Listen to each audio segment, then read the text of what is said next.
Welcome back. There is a global shortage of Ozempic, a medicine used for type 2 diabetes. The recent shortage of the drug is due to its effectiveness for weight loss.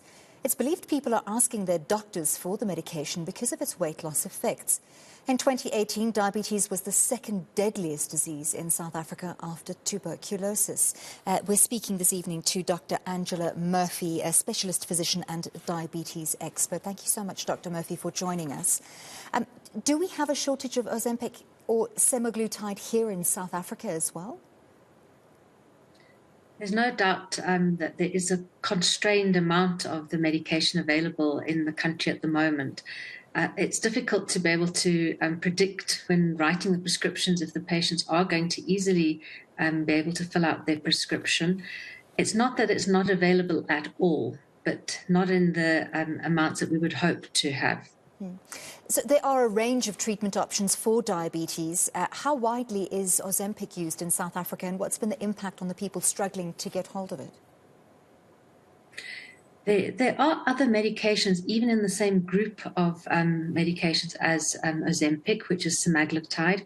We have another 3 of the GLP-1 receptor agonists. That's the name of the group available.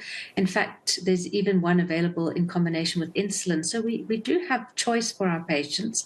There's an absolute increase in the use of this group in its entirety. And Ozempic works well. It is an effective medication for type 2 diabetes. But if we have to use the alternatives, we can do, and we are able to, get some of those alternatives without the same constraints as Ozempic at the moment.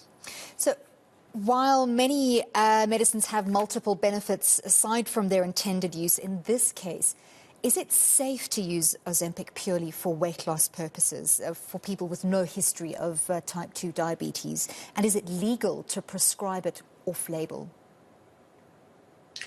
So we don't have to really talk about using an off-label use for the Ozempic, in the sense that we have other medications that are available for weight loss in that same group of the GLP-1 receptor agonists.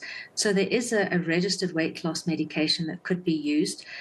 That's not strictly speaking a criminal offense, but perhaps one should look at the ethics of prescribing it at a time where it's then made more difficult for patients with diabetes to get hold of it.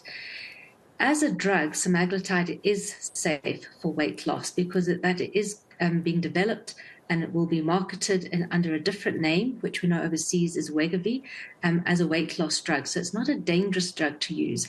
It's just in this instance, we don't have the device with the correct dosages for weight loss, because this is higher than what's used for diabetes. And therefore, using up all the smaller dose devices that should be retained for diabetes use is what's causing the problem. I understand. So you're saying it is safe to use for weight loss, but given the fact that there's so much hype around it, celebrities, influencers, putting the information out there, perhaps might sort of push people to use it not necessarily strictly in accordance with the prescription from their doctor. Is that a worry for doctors?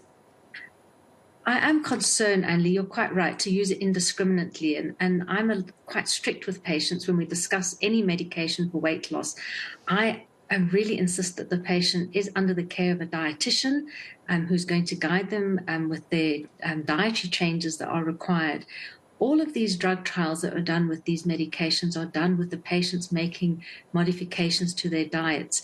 And to really get the best long-term benefit, that needs to be done as well. There's still no silver bullet taking a medication and being able to eat what you want. That doesn't exist, despite what social media says. So it should be given with guidance and definitely with monitoring and follow-up. So according to reports, the supply of the drug to Canada is expected to be disrupted for the rest of the year, with global shortages expected to last well into 2024 or even 2025.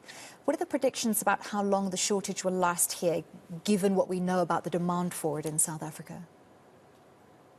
It's very difficult to get data of the actual drug amount that's available, and I really wouldn't be able to give that information in terms of numbers.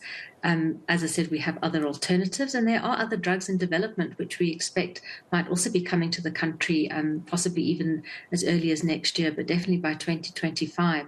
So this is an exploding group of medications in terms of research and what is going to be available for our patients. So I don't think one should get too panicked that there'll be nothing as an alternative.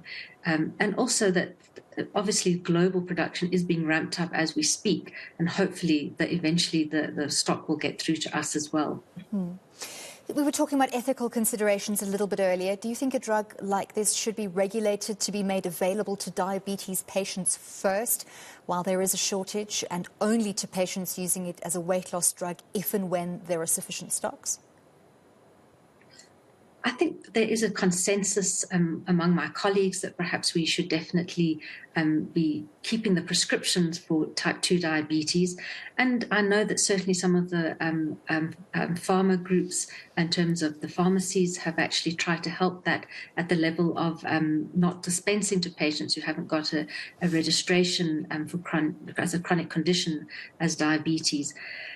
But as I said, at the moment, there's no legal restriction saying that a doctor can't prescribe it off-label, and we're really appealing, to the ethical side of prescribing. Thank you so much for your insights into this issue. That was Dr. Angela Murphy, specialist physician and diabetes expert, talking to us about the shortage of Ozempic here in South Africa and globally.